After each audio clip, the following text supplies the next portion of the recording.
Hi, and welcome to Enchantment of Eternity's review of Better Call Saul, Season 1, Episode 7, Bingo.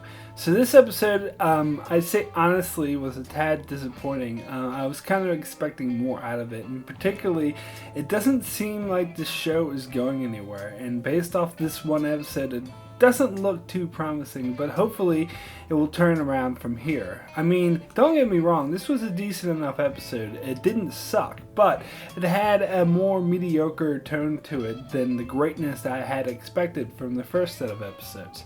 So this episode starts off right where we left off last week with Mike's story and kind of wrapping that up. It also features Saul in these scenes as a way to transition from a focus on Mike back to Saul.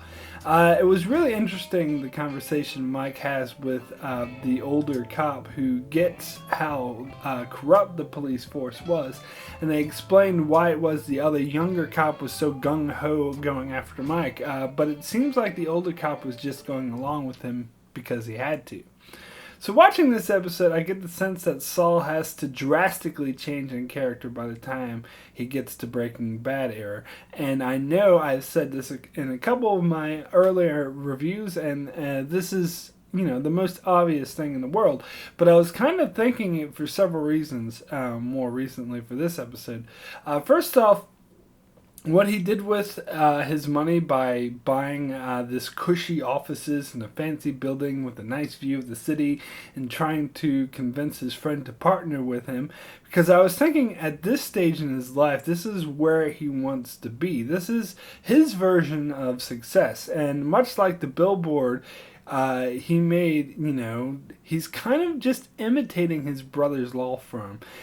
So you think about this compared to where where he'll end up in some small crappy office in a shopping center that's overcrowded, and a crappy overcrowded waiting room with a locked door where you have a bodyguard sitting there. You have to buzz in order to get through the door. But the thing is, you see from the very first scene of the first episode of Better Call Saul that in the future he will look back on those times where he was Saul Goodman as the heydays of his life. So something has got to change where he accepts his lot in life, where he stops trying to be his brother and embraces his sleaziness and uses it to his advantage. And that's why this episode frustrated me a bit, because in this episode he actually took a step backward from that journey. Earlier in the season, like the scam he tried to pull with the skateboarders and the scam with saving the billboard guy, that was Saul embracing his sleazy side. But here he does the right thing, as he says in quotations.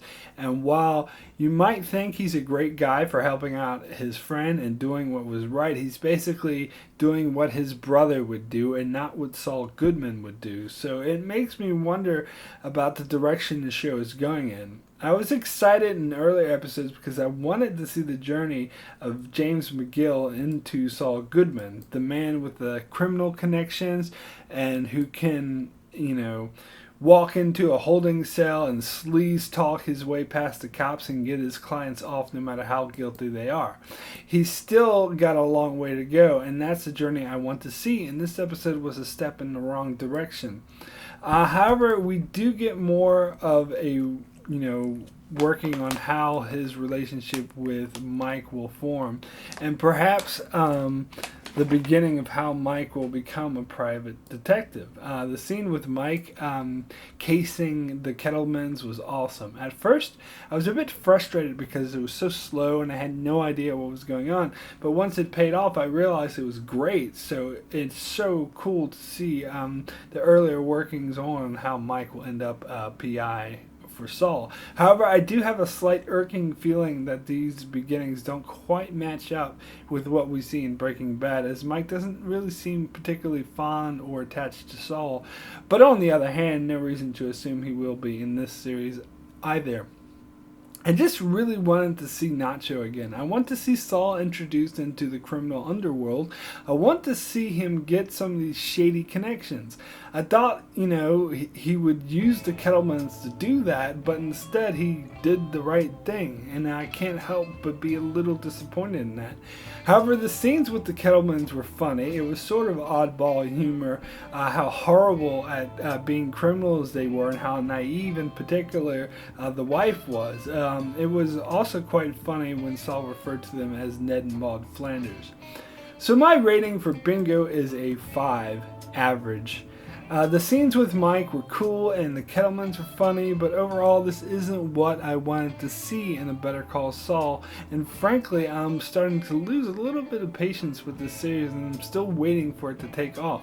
There are still 3 episodes left this season, so hopefully something will happen by the end of the season that will redeem this storyline.